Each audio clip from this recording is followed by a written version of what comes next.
La montée de l'Antichrist. Quand et d'où il proviendra? Les 10 nations qui le suivent. Nous trouvons de l'Antichrist dans les Écritures suivantes où il parle du percepteur des impôts qui serait le système bancaire mondial de la mafia. Nous trouvons le percepteur des impôts dans Daniel au chapitre 11 du verset 20 à 21. Celui-ci qui le remplacera fera venir un oppresseur dans la plus belle partie du royaume, mais il sera brisé en quelques jours. Et ce sera ni par la colère ni par la guerre.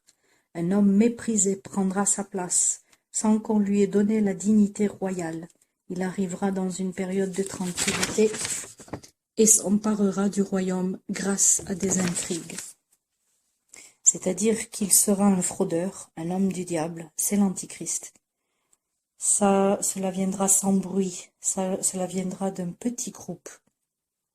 Ce sont essentiellement des groupes sataniques opérant dans l'ombre qui vont produire ce politicien. Ils vont le pousser, un peu comme quand Obama ou Clinton sont élus en Amérique. Ce ne sont pas les gens qui ont voté et qui ont choisi vraiment le président américain, mais ce sont les médias qui disent « choisis, je gagne, je crois, tu perds », c'est-à-dire qui lui disent « lequel de ceux-là que nous avons choisi, votons-nous » Vraiment, pratiquement ce n'est pas la démocratie, mais plus de la démonécratie.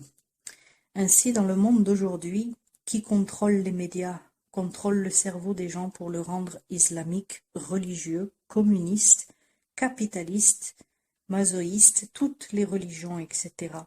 Il suffit d'avoir la télévision nationale le soir quand on mange, toutes les chaînes sont sous le contrôle du diable. Les partis politiques sont tous dans la poche du diable. Il n'a pas attendu la dignité royale pour ne pas venir démocratiquement avec le vote du peuple, soutenu honnêtement par le peuple, mais malhonnêtement. C'est-à-dire qu'il viendra sans l'honneur, il trichera. Quiconque contrôle les médias contrôle les gens. Ce sera un homme, un produit des médias, c'est-à-dire que la télévision et les journaux ont aussi. Ce sont eux qui ont jeté une lumière négative de sorte que tout le monde parle de l'Antichrist.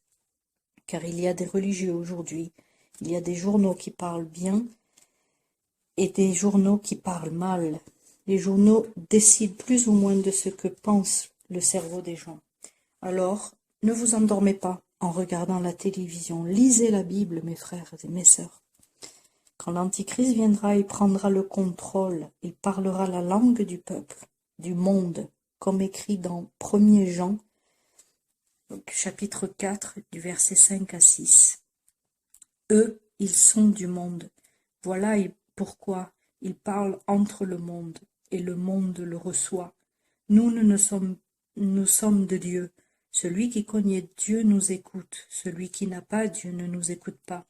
C'est ainsi que nous identifions l'esprit de vérité et l'esprit de l'erreur.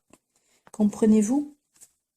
Peu importe la marionnette que le diable met dans les gens, le monde qui n'a pas la vérité, qui n'a pas le discernement de l'esprit, qui n'a pas Christ. Mussolini en Italie et Obama en Amérique, les gens le suivent tant que la télévision. Ils disent tous, ok, ils suivent comme des brebis idiotes. D'où il vient l'Antichrist? Plusieurs pensent qu'il viendra des États-Unis, mais ce n'est pas le cas. L'Antichrist, selon Daniel au chapitre 7, il est écrit qu'il y a 4 bêtes. La 4e bête, tous les érudits bibliques sont d'accord, représente l'Empire romain. Cette 4e bête a 10 cornes. Dans Daniel, au chapitre 7, du verset 21 à 25, il dit que les 10 cornes sont 10 rois, puis qu'un roi, le 11e, se lèvera et prendra le pouvoir, va détruire 3 rois et prend le pouvoir. Ce sont les mêmes cornes que nous voyons dans l'Apocalypse 17, tout le chapitre. Les 10 cornes sont les 10 rois qui donneront le pouvoir à la bête. Nous voyons donc dans Apocalypse 17 que le dragon, le diable, qui a 7 têtes, 7 empires du monde, le 7e empire est composé de 10 nations qui prendront le pouvoir dans le monde. Ainsi l'Antichrist se lèvera à partir de la 4e bête, qui représente Rome. Pas Rome la ville, mais se lèvera dans l'Empire romain. Ces 10 nations proviendront de l'emplacement géographique où se trouvait l'Empire romain, l'Europe centrale et méridionale. Dans l'Europe d'aujourd'hui, 11 pays se sont unis militairement pour former une armée sans faire de publicité. Pratiquement, ces 11 nations sont les 10 cornes, qui suivront l'Antichrist, c'est-à-dire qu'à partir du 11e, deviennent 10. L'Antichrist prend le pouvoir. Dans Daniel au chapitre 7, l'Antichrist se lèvera d'Europe. Les 10 nations qui suivront, ce sont les 10 nations européennes qui ont déjà adhéré. Sous les 28 pays de l'Union européenne, 11 d'entre elles forment ensemble 10. C'est la base des prophéties. Ensuite, un 11e puissant se lèvera et cela leur prendra leur pouvoir. Qui est ce 11e? Nous devons passer au chapitre 38 et 39 d'Ézéchiel et on a plus d'informations. L'Antichrist prend ce nom, Gog, qui vient de Magog. Magog, dans les anciennes cartes, dans la plupart des bons dictionnaires bibliques, explique que Magog était l'ancien nom de la Russie, au nord de la mer Caspienne, dans la mer Noire, Shenti.